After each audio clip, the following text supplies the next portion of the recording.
Hello, this is Patrick Barnard in Montreal. It is October 12, 2024. Another short commentary on a book, in this case, a novel entitled Scaffolding by the writer Lauren Elkin. This is a tremendous book, so I'll try to indicate what I find so satisfying in it as a novel. Lauren Elkin was born in New York City. She's very familiar with the United States, but at quite a young age, she went to Paris around about the age of 19 and 20. She worked as a writer, as a translator there. She was then published in a number of prestigious journals. In 2023, not very long ago, she published a collection of her articles called Art Monsters: Unruly Bodies in Feminist Art. That was very well received, and it points to one of her concerns, which is the fate, the destiny of people's bodies in this world in which we live. Scaffolding, the title of the book, is a metaphor. What is happening in the book is that an apartment in which the lead character, Anna, a psychoanalyst, lives, that apartment is being renovated, restored on its outside, and there's scaffolding all around the outside of the apartment. This novel is about our outsides, but also what's happening behind our scaffolding. And it's tremendous. It describes sex, love, and desire from a female point of view. And the sex scenes in this book are vivid, real, and tremendously done. I don't think I've ever read descriptions of sexuality, female sexuality, that are this good. The lead character in the novel is a woman called Anna, not unlike Laura Elkin herself, a woman who is a Franco-American who knows the United States well, but also knows France very well. And she's in her mid to late 30s. She is married to a man called David, who is, for most of the book, in London, absent, away from this apartment that Anna lives in with the scaffolding outside it. Anna is a psychoanalyst. She is living with the consequences of a failed pregnancy with David, and it has affected her very negatively. She can't sleep with him. She's kind of frozen emotionally. She isn't working. And as a psychoanalyst, of course, that means that she's not talking to patients. Anna lives in an area of Paris, quartier, which is called Belleville, and it's an amazing place. It has a history all of its own and functions almost as a character in this novel. Belleville was where the communards were centered, the famous socialist revolutionaries of the 19th century who were repressed so brutally in 1870, 1871. It's also a place where people from Eastern Europe in the 1930s went to gain refuge from Hitler. Many of those people were Jews, and they found refuge in France, and a number of them were saved. But a larger number of French Jews were deported because the Vichy regime facilitated the work of the Nazis. And this book does a wonderful job of understanding, I think, the unusual, complicated relationship between French Jews and France. It was both a place of refuge and of development, and a place where the most horrible things took place.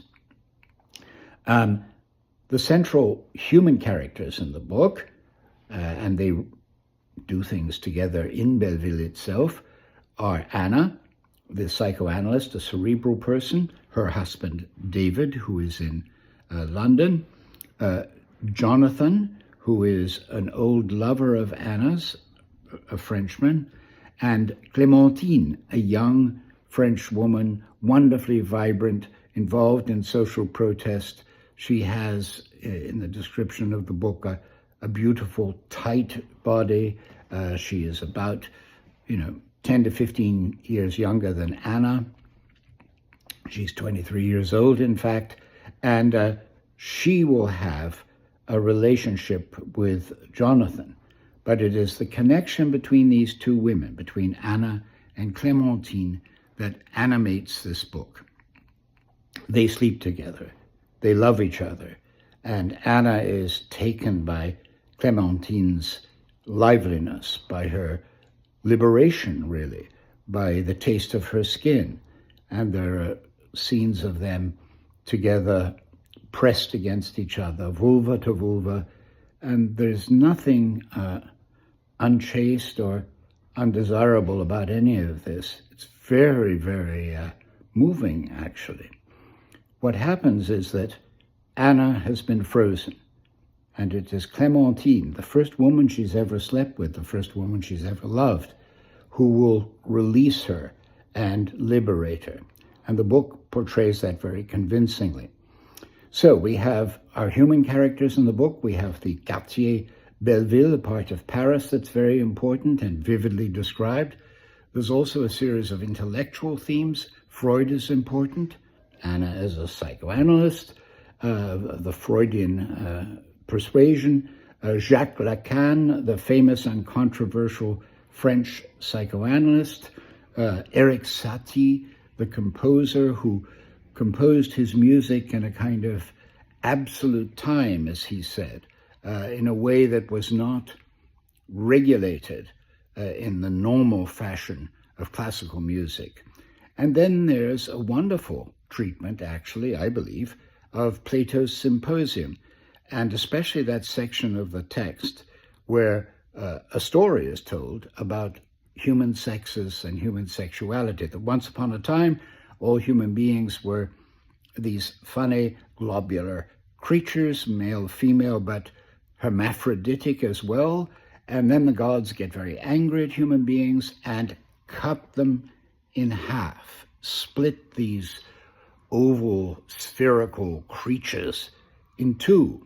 And as a result of that separation, the sexes, male, female, and other, are perpetually searching and looking for each other.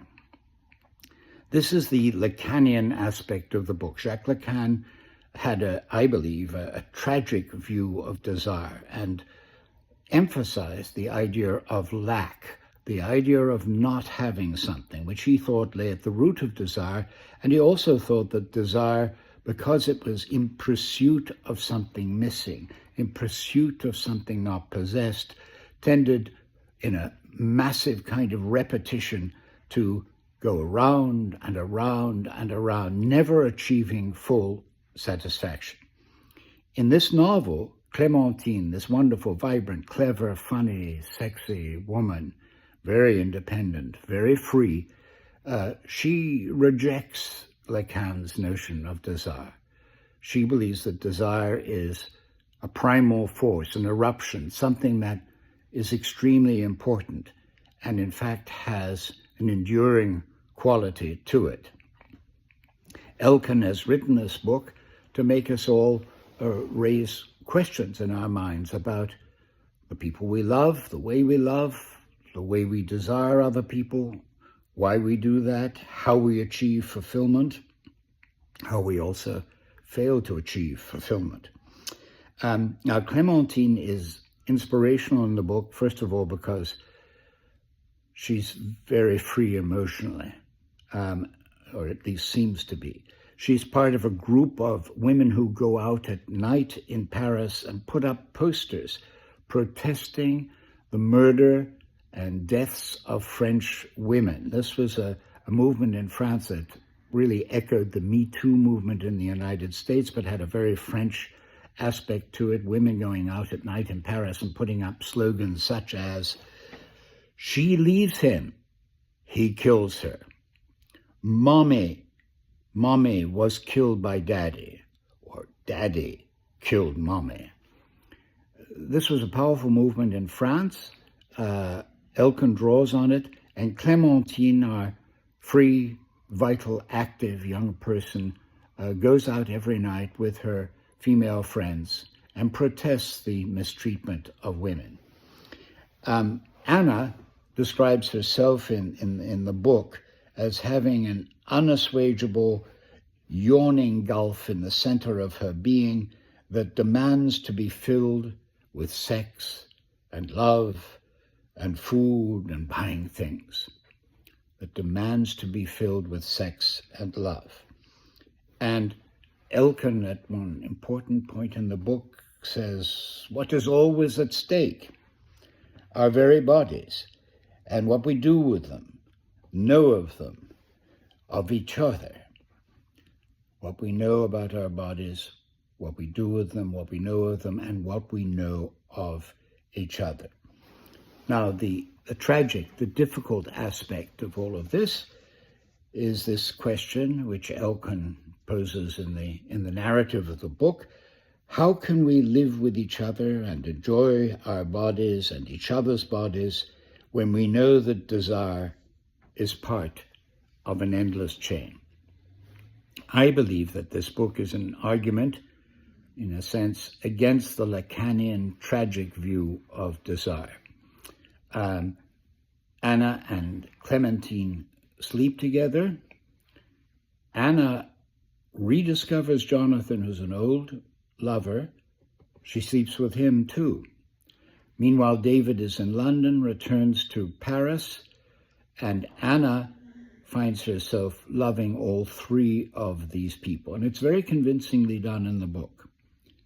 Clementine and Jonathan decide to live together.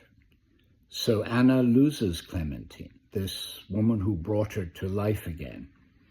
However, David comes to the apartment, which has now been fully liberated because the scaffolding is down, and with Jonathan and Clementine gone, the young person and the lover from Anna's old and previous life, with those people gone, Anna recovers her relationship with David, becomes pregnant, and has a child. So at the end of the book, it's Clementine's vital, liberatory view of desire and fulfillment that is vindicated, and not the tragic view of desire.